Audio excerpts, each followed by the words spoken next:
As exciting as moving to a new city is, it can sometimes be lonely. Making friends as an adult is much harder than when you're a kid. The key is to find common ground and partake in activities that will help you meet people who share your interests. Attend a meetup event. Have you ever heard of MEETUP? Join a local club or sports team.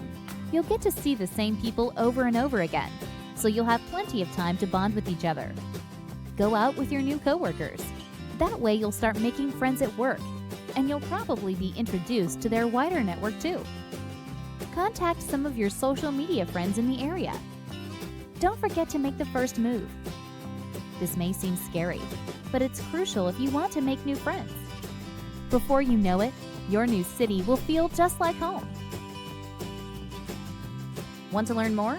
Check out more actionable steps below.